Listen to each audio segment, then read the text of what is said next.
Dig it. I'm on my way. Where you going, Rootwork Jones? There's some musty suckers on the streets. I got to go handle that. I got to split, baby. Can you dig it? When you need to clean the stank off the streets, you don't call your mama. You call Rootwork Jones. Rootwork Jones is a stone-cold dude that keeps the stanky suckers shaking in their boots. Listen up, chumps. I'm looking for Dolomus. Can you dig it? Rootwork Jones is getting down to the nitty-gritty, taking on the mustiest sucker in the city. Dolomust is my name, and staying good and musty is my game. Where is Rootwork Jones? This is a super soul brother getting rid of the stank. And you can for sure take that to the bank. Take that, you musty jive turkeys. When Rootwork Jones is not dealing with drama, he finds time to deal with foxy mamas. Why don't you come on over here and give me some of that root work, sugar? Rootwork Jones. He's bold. He's bad. And he's keeping the suckers musty mad. Rootwork Jones coming to a theater near you. Go to rootworkstyle.com.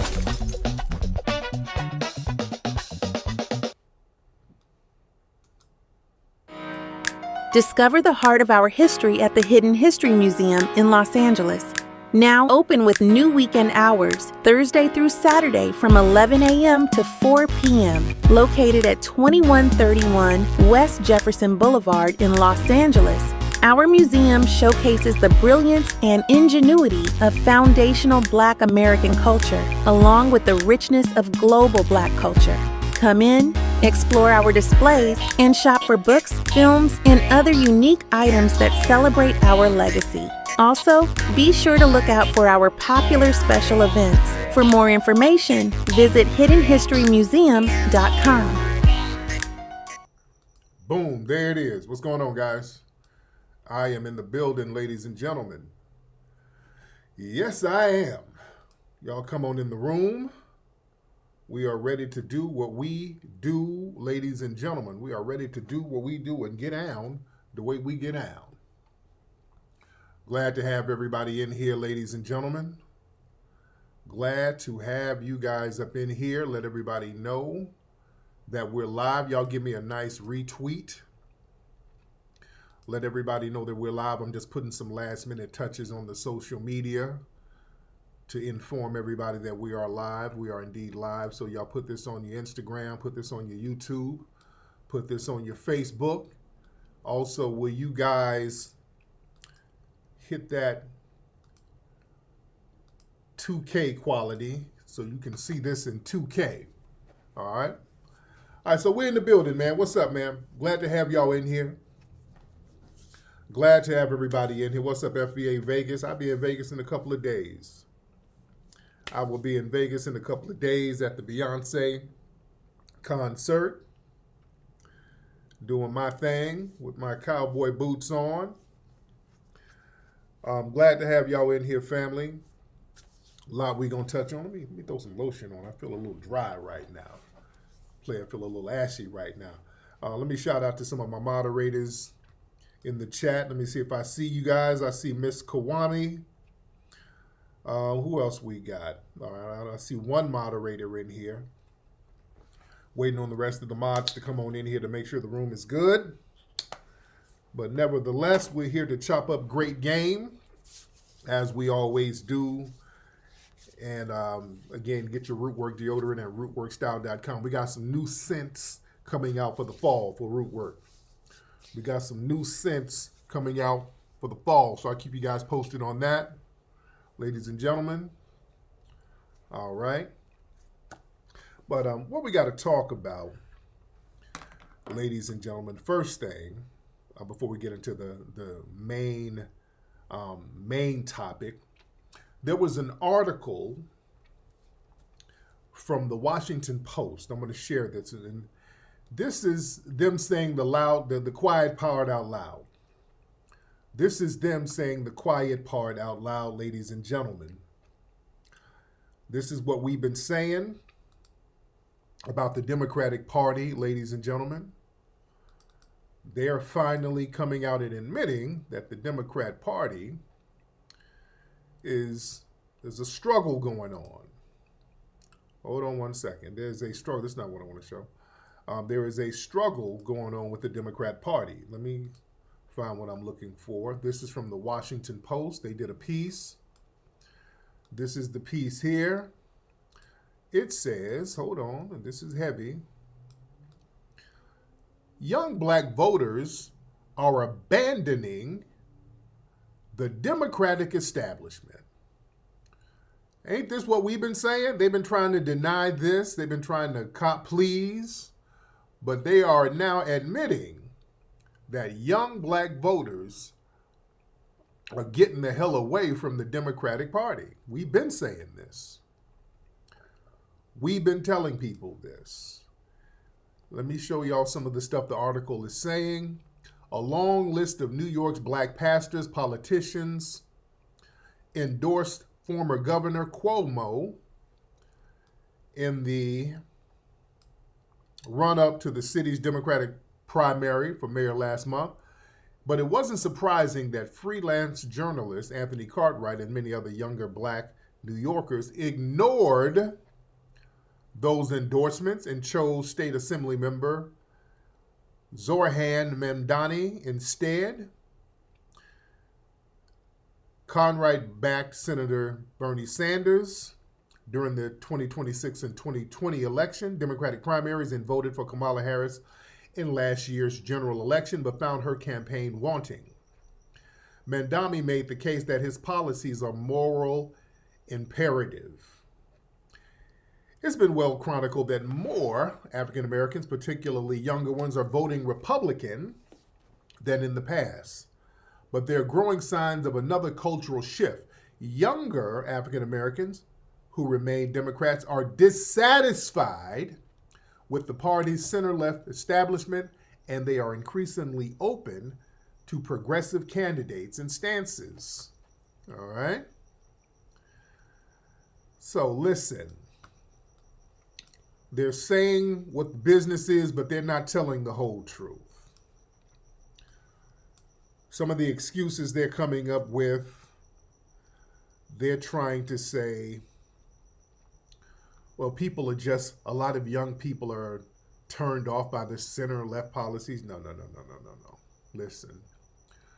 What they need to admit is that people are tired of the Democrat finessing. People are tired of the trick bag language. A lot of the younger people are listening to the grassroots media. People are now hip to the Democrats and their con games. See, it's never them. The Democrats can never say it's them messing up. They can never say that. They can never admit that, hey, you guys are just screwing up. They don't want to admit that. So it has to be all of this other stuff. They're tired of the Democrats doing stuff like Jasmine Crockett does. They wheel out the Jasmine Crockett's, and let me show y'all a clip of her. This is what they're tired of. They're tired of this bait and switch language. They're tired of that. This is Jasmine Crockett doing a speech a few days ago. And they're tired of little language. You say something black and then you start switching up. Hold on, listen to this. Hold on. We only have 4 seats that are represented by black folk, where she said start off with black. The vast majority of the people that get to decide who they have represent them are black.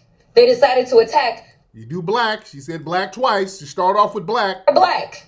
They decided to attack 3 of the 4 seats that we have in the state. They decided to go after a Latina. They are we went from black to Latina. See, we go from black to Latina. In the state. They decided to go after a Latina. They are specifically deciding to splinter the communities of common interest, as well as just blatantly say, we are going to dilute minority. Communities of common interest. That's a new word they're trying to test out. That's a new term. Community of common interest. That's a new word that a new term they're trying to flesh out in their think tanks because they know some of these other words are dead. Hold on. Splinter the communities of common interest, as well as just blatantly say, we are going to dilute minority voices. Went from Black to Latino to community of common interest to minority voices. See? So we know that the courts, ever since we've had a Voting Rights Act, have always found this state to be intentionally discriminatory. That is what they are going to do. So I need people of color to understand. Black, Latino, community of common interest, minority to people of color. Boy, they went through all of the little think tank talking points. Found this state to be intentionally discriminatory. That is what they are going to do. So I need people of color to understand that the scheme of the Republicans has consistently been to make sure that they mute our voices so that they can go ahead and have an oversized say in this. So I fully anticipate that's exactly where they're going with this map. Okay, so as you see, that's the problem right there, ladies and gentlemen. Young black voters are hip to this trick-ass language. Young black voters are not falling for that. Y'all can't do that no more. That's the problem, Democrats. The young folks are hip to these little Jedi mind trick word games that you like to play. They've always done that. You start off saying black, then it gets into Latino, same breath, people of color, minority, community of common interest. Ain't no community of common interest. These are all words from a think tank. That's to get us, black people, particularly foundational black Americans, to think that we have a common interest with all of these people who got a little non-white ancestry. That ain't working. We ain't falling for that no more. They come over here and they ain't got no common interest with us. They all working against us. We ain't going for that no more. Watch that community of common interest. That's a new one. All right? That's the new con game code word. To get us to believe that we have a common interest. Man, that's a trick. We're the only ones fighting against white supremacy. Other folks come over here, they ain't fighting against no damn white supremacy. You weren't fighting against it in your homeland. That's why you came over here. Young black voters are not going for the con game. Young black voters are getting more politically sophisticated. Young black voters are listening to the voices of the black grassroots, and young black voices, especially particularly foundational black American black voices, or young voters, they understand that there is a foundational black American Renaissance movement right now. The Renaissance is real, and the Democrats do not want to admit that's why they are crashing and burning. The Democrats don't want to admit that the foundational black American Renaissance that's going on right now is the reason why they are crashing the hell out right now. This foundational black American Renaissance that has made tangibles a litmus test. We got the word tangible in the public lexicon right now. No tangible, no vote. So that taught a lot of the young black voters, hey, you better demand some policies. Don't let them pander to you. They can go around the older black voters and throw a couple of catfish nuggets around and all of that, and that works. That's not working with the young black voters. And we force the Democrats to face questions that they cannot answer. Why are all of these other groups getting legislation and tangibles while we as foundational black Americans, we just get some damn symbolism? And they can't really answer that. So if you can't answer, you ain't getting no damn vote. You can't tell us that what you can't do. Every time we say, hey man, where are them tangibles for us, the citizens, the people who built this country? Oh man, we ain't got it. Oh, it's not feasible. Oh, where the money gonna come from? Oh, we ain't got no money. Then all of a sudden, Karen Bass and all these people got a whole little treasure chest of money they're giving to these immigrants. And they're like, all of these illegal immigrants, oh yeah, we got some money for you. If they kick you out, we got money for your family. If they kick you out, we got money for lawyers. If they do something to you, oh, we got a whole little treasure chest. We got debit cards for you that'll hold you over. And you think that's going to win over some black votes?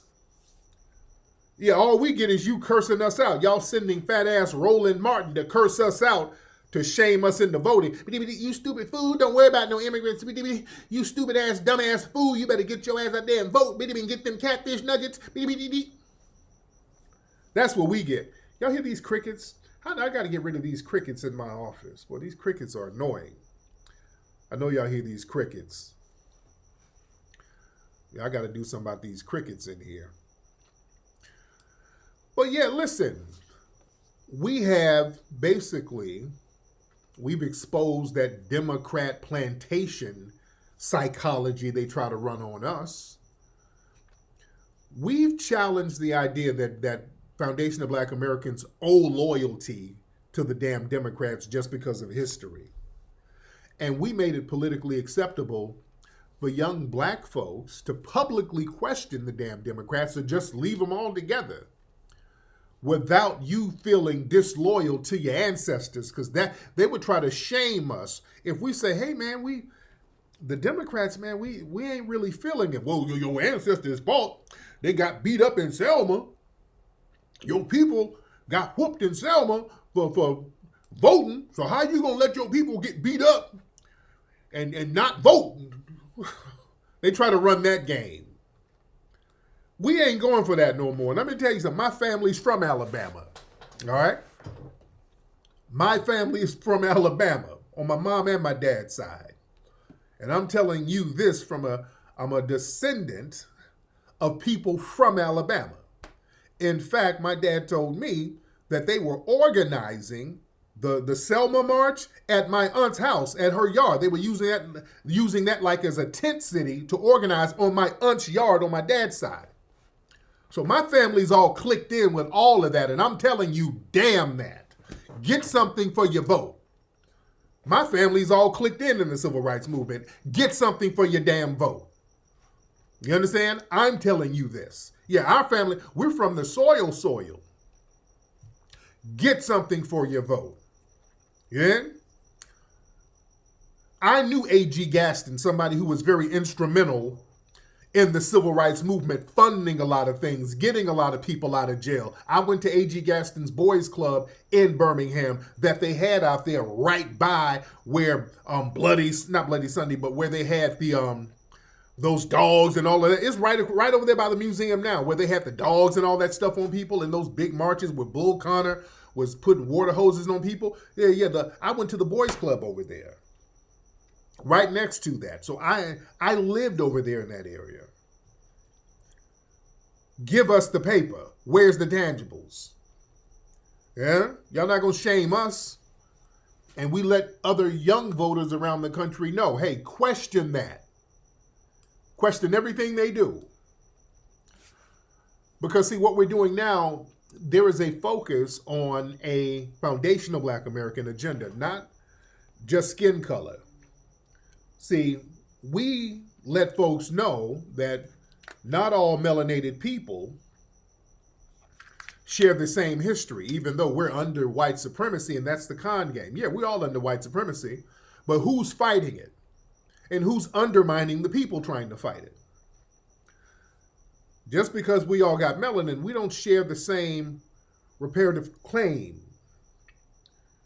So this whole Pan-African racial solidarity con game that they like to push on us, which they use to avoid accountability and addressing specific harm to foundational Black Americans, we ain't going for that. We basically redefined on a grassroots level the political conversation, and a lot of the young folks, they understand. You know, our voices on YouTube, on documentaries, podcasts, social media, that has outpaced the traditional media in setting the agenda. Us having rallies, and we got thousands of young folks coming out. Remember, when we had the rally for reparations, we had a bunch of kids out there, a lot of young folks, teens, we had a lot of young folks out. This was real organic grassroots stomping the ground. We didn't have no media push at all. You understand? That's major. And the optics of that, boy, that was kicking the Democrats in the ass. And then remember, the Democrats tried to have their own rival reparations rally that like 10 people showed up to. It was pathetic. They had all of their corporate backing and all of that. They had something. Y'all remember the last one we did in D.C.? They tried to have their own little reparations thing, and that shit was, it was like an AA meeting. Nobody came through. And also we had Democrat operatives within our circle trying to undermine our joint, and it still popped off. Yeah? Talking about the first one we had. Yeah, we had ops within our circle undermining our shit. Yeah? And it still popped off. See, right now, the young folks are part of the Foundation of Black American Renaissance. And that renaissance, that has called out the performative politics that the Democrats like to use. Y'all remember when the Democrats did that shit where they put on the kente cloths and they took a knee after they shitted on our good brother Colin Kaepernick? And they went out there and took a damn knee and all of that bullshit. And listen, we stripped the Democrats of their moral authority that they used to basically stun on the young black voters. We stopped all that. And also, we let folks know that this whole immigration thing that they keep trying to drag us in, we let folks know that ain't our fight. That's why the young folks ain't out there now. That ain't our fight. And y'all weren't going to scare the young voters into going out there stomping for some damn immigration when we've been getting hit and undermined by a lot of hostile immigrants. See, that backfired. No, that really backfired because young folks see what's going on out here. We've been getting undermined by these hostile anti-FBA immigrants.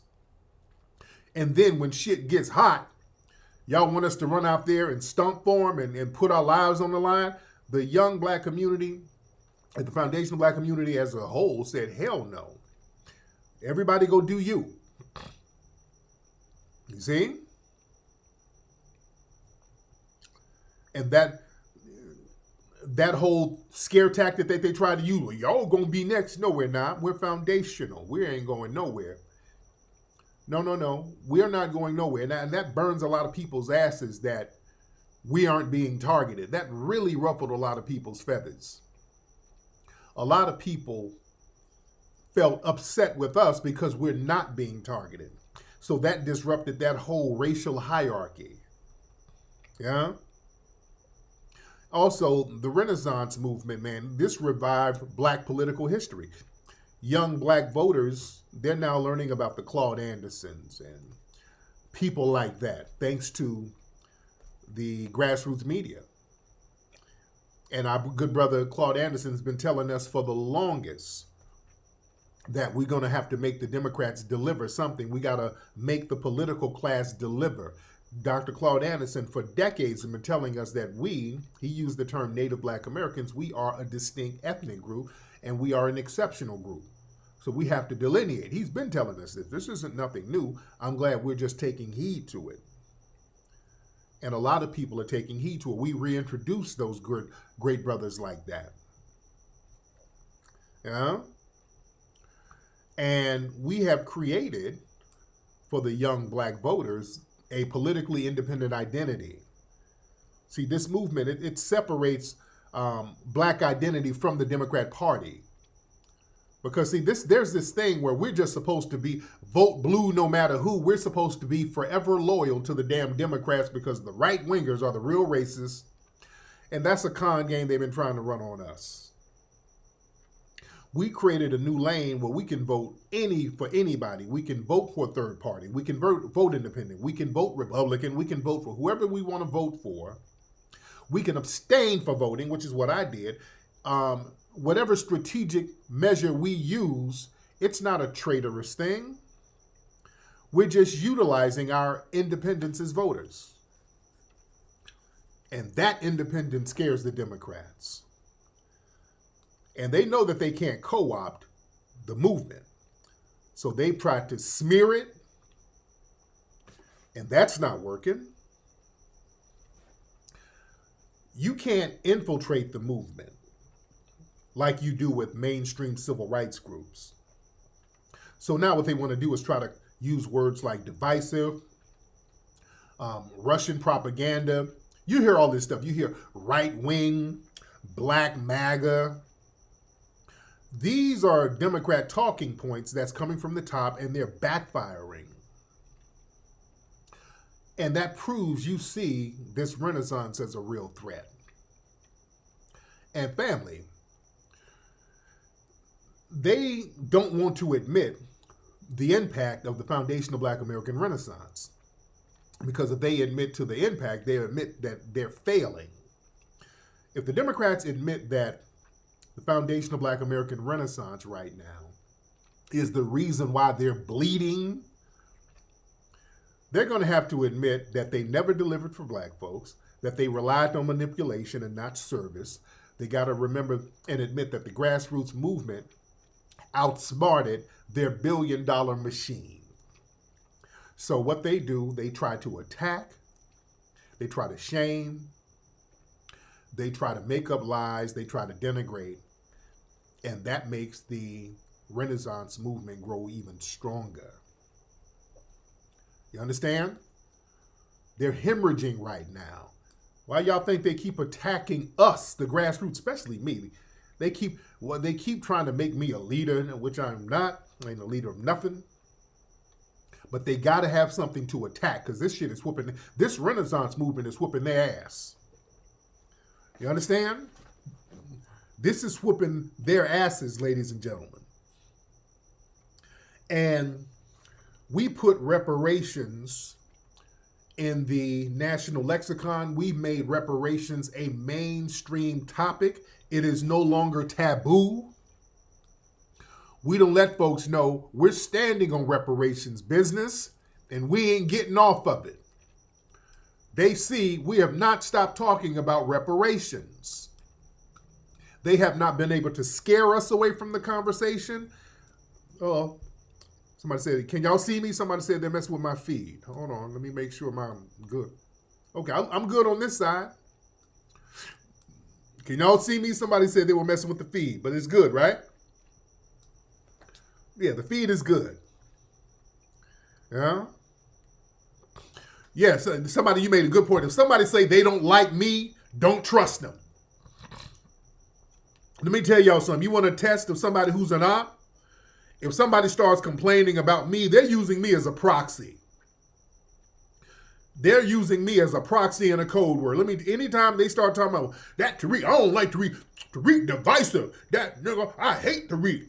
He the leader of this. He be brainwashing everybody. When you hear that, that's an op.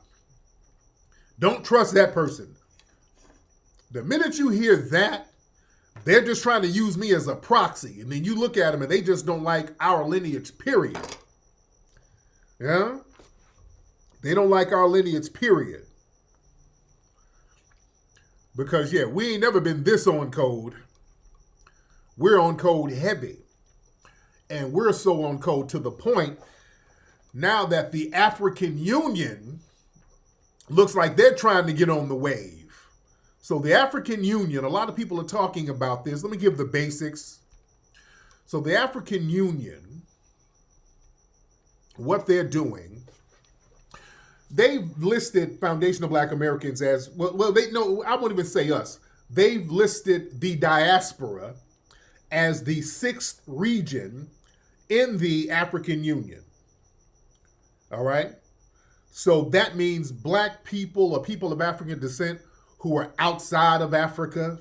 So that's not us specifically, but I guess they kind of include us, loosely include us in the 6th region. And here's the thing. They're now talking about reparations. Now the African Union, they're trying to talk about reparations, and they want reparations for slavery and reparations for colonization from Western powers. So they're talking about reparations now heavy. They've kind of hinted at it before, but now they're going hard body. That's their theme now.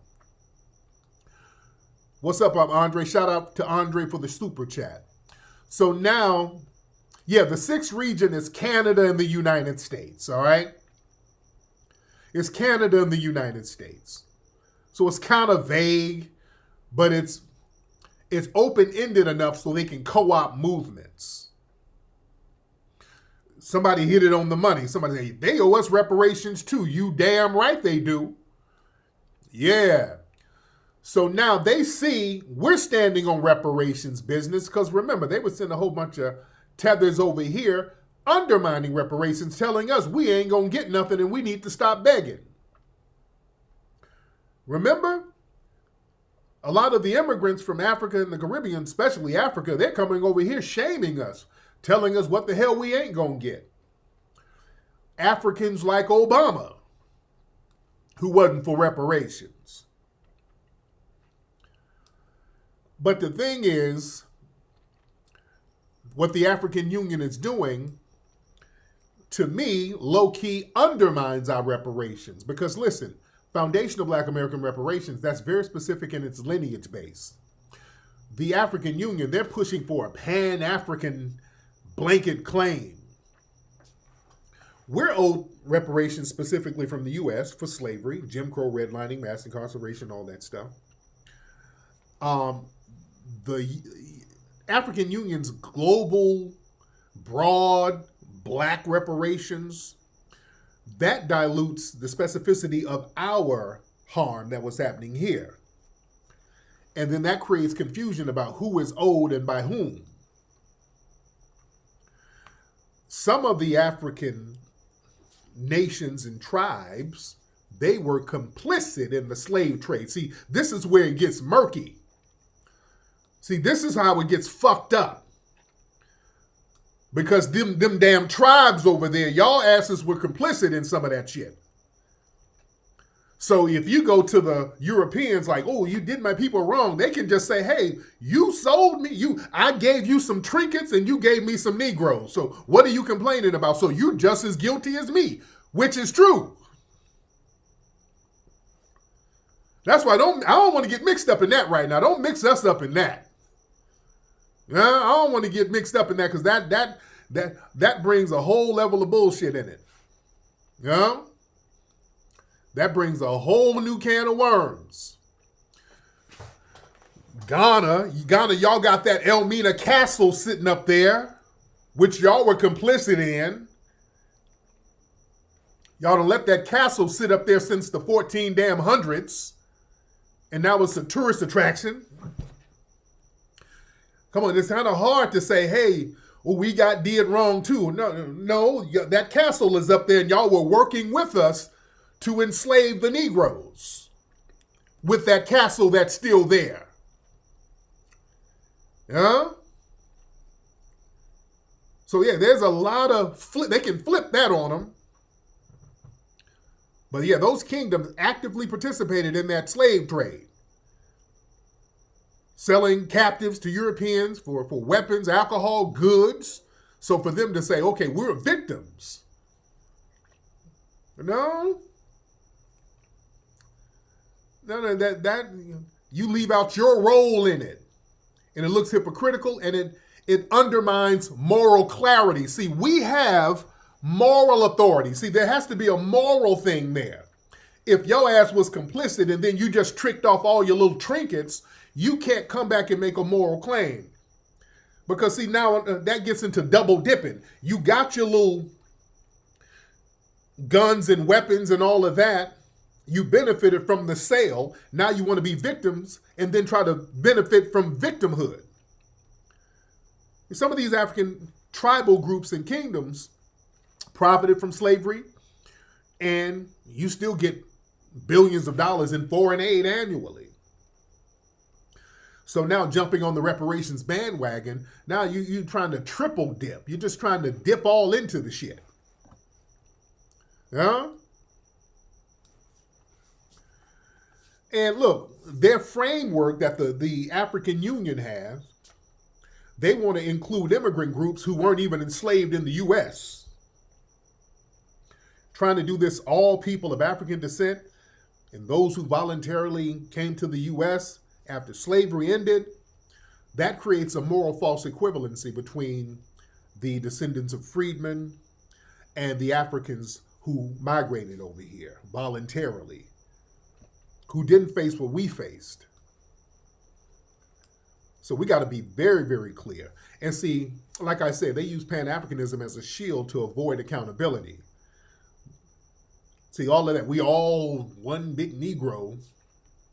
You kind of sidestep accountability for your own historic crimes while inserting yourself into basically foundational Black American-centered reparations discourse.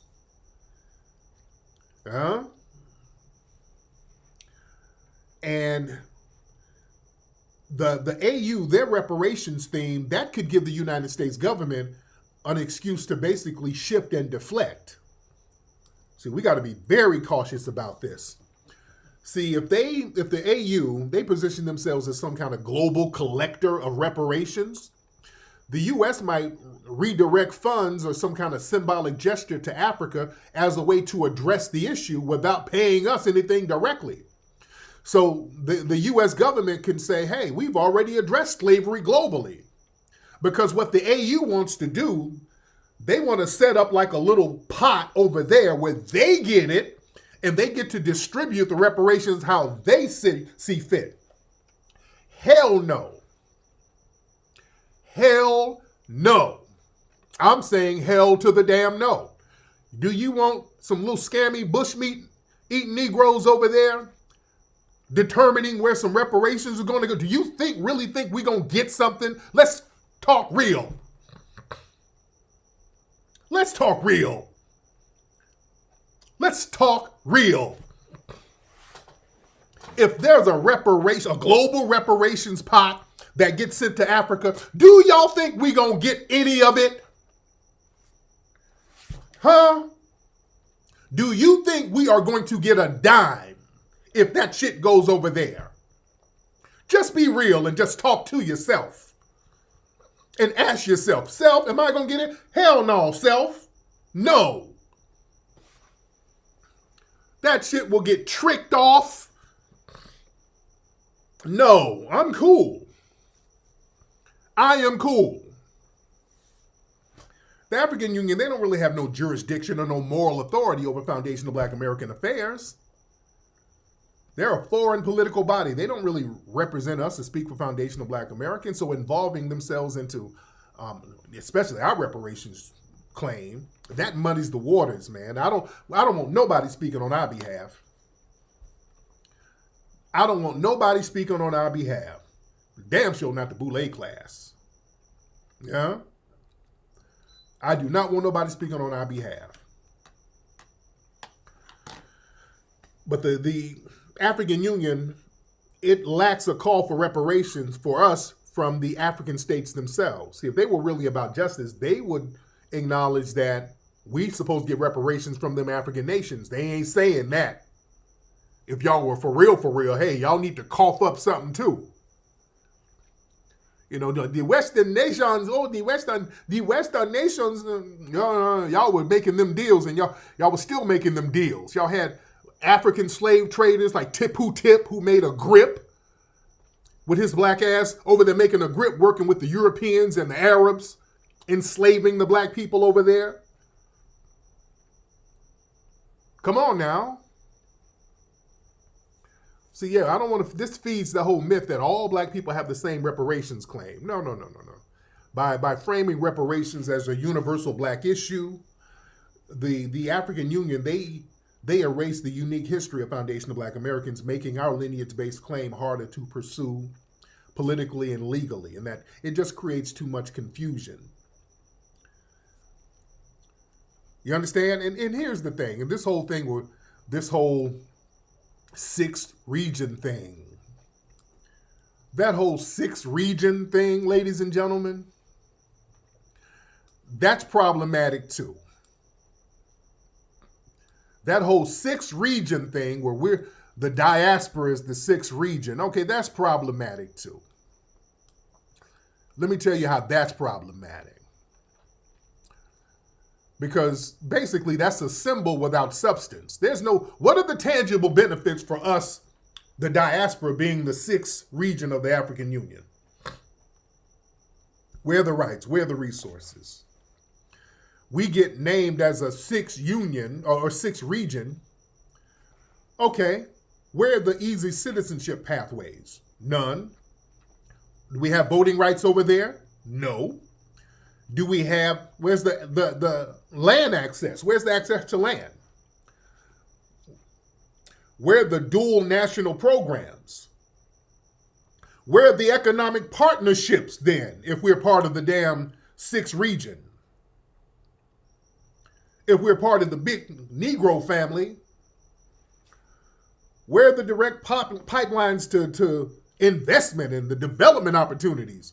Where's all of this shit then? If we're part of the 6th region, where are the goodies? How come we ain't getting nothing? I know when y'all come over here, we got all types of DACA, affirmative action, minority benefits, HBCU program. Y'all got all types of shit to come over here. We done set up a whole bunch of shit. Essence. Y'all come over here, there's all types of goodies waiting on you when you get here. Where are the goodies for us if we're the 6th damn region? Where's the political representation of voices in the African Union decisions for us here? If we're part of that 6th region, where are the foundational Black Americans who's the representatives over there? Who are you inviting over there? Huh? Who's making decisions about this region here? Where's the input? Huh? Who's representing us over here then? Where's the financial support? See, we're asked to contribute to whatever they got going on. While the African Union, they call on the diaspora to donate and send remittances and support African initiatives. There's no financial reciprocity. We're not included in no economic zones, no youth opportunities, no investments, nothing. Are they even speaking up for issues that we have over here? Are they even speaking on it? I don't hear them speaking out against police brutality over here, mass incarceration, systematic racism, the reparations here that's specific to us. Have they condemned the U.S. injustices in a meaningful way? Huh? See, what they do, they have some little trick bag stuff over there. You know, the Ghana, they got the year to return tourism. That's basically so you can bring some money over there. Those are short-term PR events. These aren't long-term policies. You understand? There's no big land giveaways and none of that stuff. They say, hey, the year of return, come over here and return with some money. Come over here and spend some money. And we're like, we're cool. We are cool. Yeah, they over there fighting. They're running Nigerians out of Ghana. They're doing all types of stuff over there, man. It's a mess. It is a mess right now. But listen, the Renaissance movement is real. We're focusing on what we got to get done here. We're focusing on our lineage here. We're not going to let nobody shame us. A lot of folks are trying to shame us because we're focusing on what we're doing here. People are further trying to Africanize us. The more we focus on our lineage here, people try to shame us. People try to act like we're harming them. And inadvertently, I guess we are, because we ain't taking bullets for them no more. We ain't stepping out there taking all the brunts and the bruises for you. We ain't out here getting beat down for people no more. So people got to fight their own damn battles, which they're not equipped to fight. These folks are not equipped to fight their own battles. That's why they flee over here under us, and they expected us to fight their own damn battles for them. I'm telling you, it's a new day right now. There's a renaissance right now, physically, politically, culturally, and spiritually. Family, if folks go against us, everything goes bad for them at this point. Anybody who has gone against us, everything is going bad. This is a new day. This is a new era. There's a new energy going on. Notice all of these people who tried to denigrate us, people who unjustly denigrated us, shit is going bad. It's chaos. All these people who wanted to come over here after we help them and then side with the white supremacists, these same people are turning on them.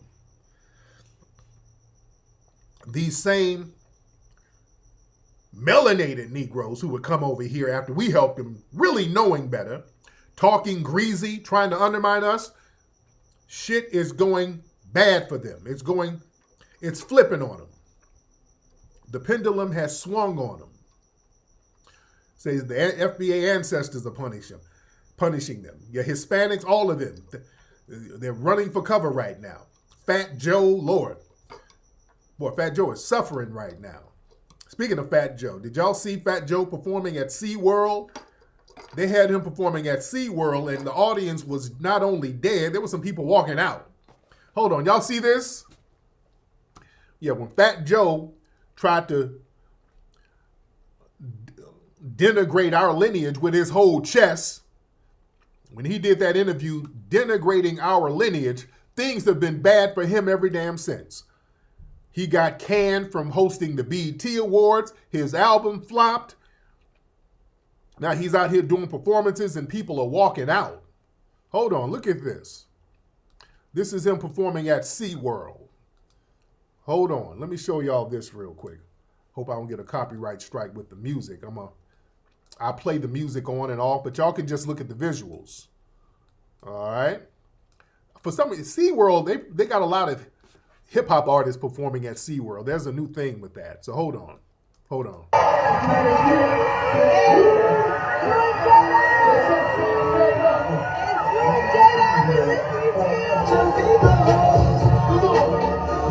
Let me turn the music in. So the audience is looking like, okay. Audience is looking kind of dry. Let me turn the music down so y'all can just see the visuals. All right. Well, that audience, and you got some white folks up here doing the Macarena. They don't know what to do. There's 4 white people doing the Macarena. And hold on. You got somebody big titty auntie out there. They got people leaving. Hold on. Hold on. Somebody said people are leaving. People all walking out. All right. All right. So yeah, it ain't looking good for Joe. It ain't really looking too good. Man.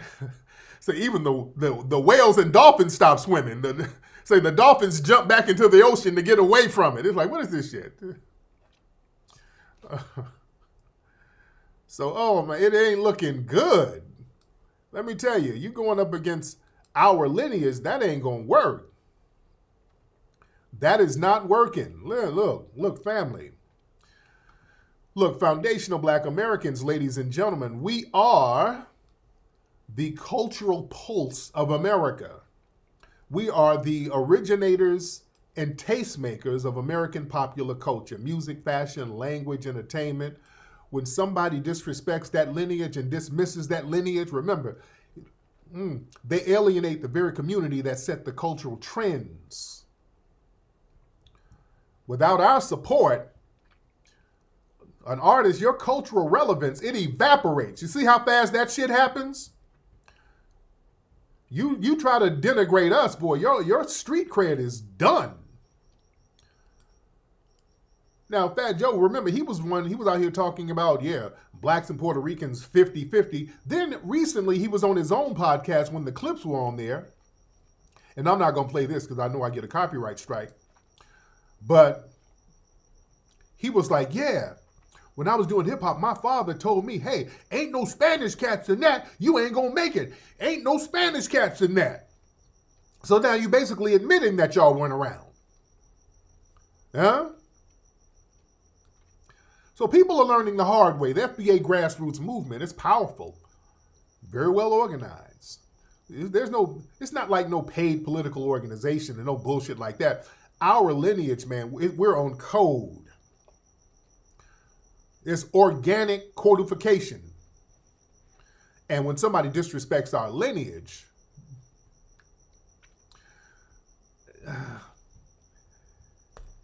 we get on code against that. And also, we got a spiritual law of ancestral protection right now. We got that Majara spirit, ladies and gentlemen. We getting that ancestral justice. There's spiritual consequences for disrespecting us. We are divinely protected. And when people target us with malice, you're going to face setbacks, misfortunes, public humiliations, and that's not a damn coincidence. You're going to get that ancestral backlash. That's where we are right now. And the cultural gatekeeping that people try to do, no. We're getting that back. We're getting that back. You're not going to try to gatekeep our culture, try to nudge us out of the way to gatekeep our culture, and then try to redefine what our culture is. See, that's colonization. We're stopping the colonizers out here. We're not letting people colonize us. We're not letting people colonize us, ladies and gentlemen. And when people try to denigrate and redefine and minimize what our lineage is, that's backfiring on people. You see on social media, you look at TikTok, boy, it's thousands of videos. People are just whining about foundational Black Americans. They're trying to redefine, oh, these niggas are a cult. That is a head group. Let me tell you something. The more you attack, the more people research, and then they discover the truth. See, when a lot of these non-FBAs, they try to mock or discredit our lineage, you inadvertently spark curiosity, because a lot of people start researching who foundational Black Americans really are. And they say, oh, shit, that makes sense. Hell, I'm a foundational Black American. Yeah? And what was once hidden is now front and center. The more you shout it's a cult, people realize it's lineage-based. And your denigration, that exposes your own insecurity and your own agenda. A lot of these non-FBAs, they try to go out of their way to discredit our lineage. You reveal your jealousy and your fear of losing access to benefits. You see? People can now see past that Pan-African disguise. Yeah? And also your mockery, that turns into free promotion for the movement. And when you start lying, these non-FBA naysayers, that makes you further lose any credibility that you didn't have in the first place. So a lot of these non-FBA critics, you ain't got no grassroots standing. You lie about history, then you try to exploit Black suffering for gain. And lying, you come across as opportunists, frauds, and agents. Your reputation further sinks while we further gain moral authority. And like I said earlier, Foundational Black Americans, we have a moral, historic high ground.